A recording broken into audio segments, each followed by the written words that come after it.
जय हिंद दोस्तों। आज हम बौद्ध धर्म पढ़ेंगे। बौद्ध धर्म के संस्थापक गौतम बुद्ध थे। इन्हें एशिया का ज्योतिपुंज या लाइट ऑफ एशिया कहा जाता है। गौतम बुद्ध का जन्म 563 ईसा पूर्व में कपिलवस्तु के लुम्बिनी नामक स्थान पर हुआ था। लुम्बिनी अभी वर्तमान में नेपाल में है। इनके पिता का नाम सुद्धोधन था, माता का नाम महामाया था। इनकी माता की मृत्यु इनके जन्म के 7वें दिन ही हो गई थी। इनका लालन पालन इनकी सौतेली माँ प्रजापति गौतमी ने किया था। इनके बचपन का नाम सिद्धार्थ था। बचपन से ही गौतम बुद्ध का मन अध्यात्म की ओर था, इसलिए इनके पिता ने 16 वर्ष की आयु में ही यशोदा नामक कन्या से इनका विवाह कर दिया था। इनके पुत्र का नाम राहुल था। अपने साम्राज्य में भ्रमण के दौरान व्यक्ति जीवन को 4 अवस्थाओं को देखा, जिसके बाद मन में वैराग उत्पन्न हो गया। इन्होंने देखा था बूढ़ा व्यक्ति, एक बीमारी व्यक्ति, एक सौ और चौथा देखा था सन्यासी। सांसारिक समस्याओं से व्यथित होकर सिद्धार्थ ने 29 वर्ष की अवस्था में गृह त्याग दिया, जिसे बौद्ध धर्म में महाविनिष्क्रमण कहा जाता है। ज्ञान की खोज में बुद्ध इधर उधर भटकते रहे, फिर भी इन्हें अलार कलाम मिले, जो इनके पहले गुरु माने जाते हैं। इन्होंने अलार कलाम से सांख्य दर्शन की शिक्षा ली। इसके बाद बुद्ध ज्ञान की प्राप्ति के लिए गया चले गए। कठिन तपस्या के बाद 35 वर्ष की आयु में वैशाख की पूर्णिमा की रात निरंजना नदी के किनारे पीपल वृक्ष के नीचे सिद्धार्थ को ज्ञान प्राप्त हुआ। ज्ञान प्राप्त के बाद सिद्धार्थ बुद्ध के नाम से जाने गए और वह स्थान बोध गया कहलाया। दोस्तों, बहुत ही इंपॉर्टेंट लाइन है ये। बुद्ध ने अपना प्रथम उपदेश सारनाथ में दिया। बौद्ध ग्रंथ में धर्मचक्र परिवर्तन कहा गया। इसे ही बौद्ध धर्म में धर्मचक्र परिवर्तन कहा गया और उन्होंने यह उपदेश पाली भाषा में दिया। ये नोट है, बुद्ध ने अपना सर्वाधिक उपदेश कौशल देश की राजधानी श्रावस्ती में दिया था। महात्मा बुद्ध ने 4 सत्य कथन कहे थे। संसार दुखों से भरा है, हर दुख का कोई ना कोई कारण है, सभी दुखों का सबसे बड़ा कारण इच्छा है, इस इच्छा पर नियंत्रण पाया जा सकता है। बौद्ध धर्म के त्रिरत्न हैं, बुद्ध, धम्म, संघ।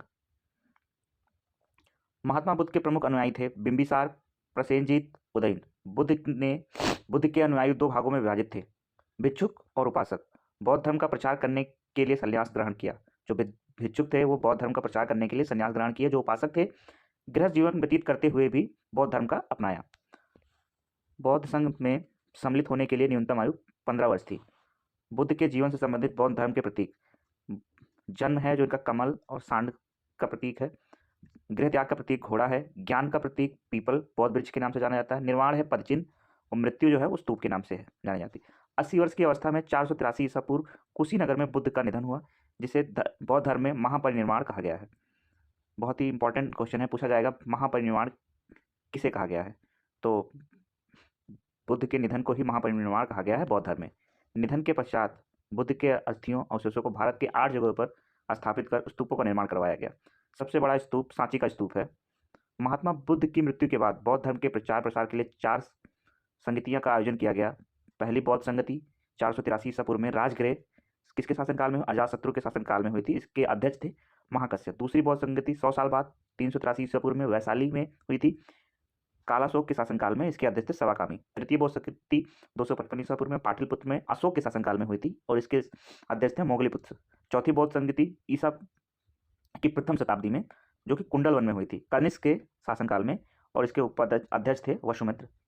चौथी बौद्ध संगति के बाद बौद्ध धर्म 2 भागों में बट गया। जैसे जैन धर्म 2 भागों में बट गया था, वैसे चौथी बौद्ध धर्म संगति के बाद बौद्ध धर्म में फिर 2 भागों में बट गया। पहला हीनयान, दूसरा महायान। हीनयान और महायान में क्या अंतर था पढ़ते हैं। हीनयान या बौद्ध धर्म का प्राचीन रूप है और महायान है या नवीन रूप है। हीनयान क्या कहते हैं? यह कठोर मार्ग है, इसके द्वारा कम लोग निर्वाण की प्राप्ति कर सकते हैं, और यह है सरल मार्ग है, महायान मानते हैं, इसके द्वारा अधिक लोग निर्वाण की प्राप्ति कर सकते हैं। यह बुद्ध के प्रतीक की पूजा करते हैं, या बुद्ध को अलौकिक गुणों वाला समान पुरुष मानते हैं।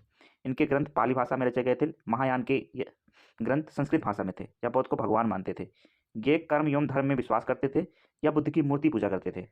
इनका प्रचार प्रसार लंका, बर्मा, थाईलैंड, कंबोडिया आदि देश में हुआ महायान का, लेकिन यह परोपकार में विश्वास करते थे। इसका प्रचार प्रसार चीन, तिब्बत, जापान, कोरिया आदि देशों में हुआ। बौद्ध साहित्य में है त्रिपिटक। ये मूल रूप से पाली भाषा में रचे गए हैं। इनकी संख्या 3 है। विनय पिटक, इसमें भिक्षु एवं भिक्षुणियों के आचरण संबंधी नियम है। दूसरा सुत्त पिटक है, इसमें बौद्ध धर्म के उपदेश संकलित हैं। तीसरा अभिधम्म पिटक है, इसमें बौद्ध धर्म की दार्शनिक व्याख्याएं दी गई हैं। इसका सबसे महत्वपूर्ण भाग कथा वस्तु है। जातक कथाएं ये मूल रूप से पाली भाषा में रचे गए हैं। इनकी संख्या 549 है। इनमें बुद्ध के पूर्व जन्मों की कथाएं हैं। बुद्ध चरित, इसकी रचना संस्कृत भाषा में की गई है। अश्वघोष द्वारा रचित यह एक महाकाव्य है। इसमें बुद्ध का जीवन वृतांत एवं उनकी शिक्षाओं का वर्णन है। इसमें इसे बुद्ध को की रामायण भी कहा जाता है। पूछेगा बुद्ध चरित और किस नाम से जाना जाता है, तो बुद्ध चरित बुद्ध की रामायण भी कहा गया है। धम्मपद पाली भाषा में रचा गया है। इसे बौद्ध की गीता कहा गया है। बौद्ध की गीता किसे कहा गया है, तो धम्मपद को कहा गया है। ये बौद्ध की रामायण की बात करेंगे तो बुद्ध चरित इसका आंसर हो जाएगा। ऐसे ही अगली वीडियो देखने के लिए चैनल को लाइक और सब्सक्राइब करिए। बहुत बहुत धन्यवाद।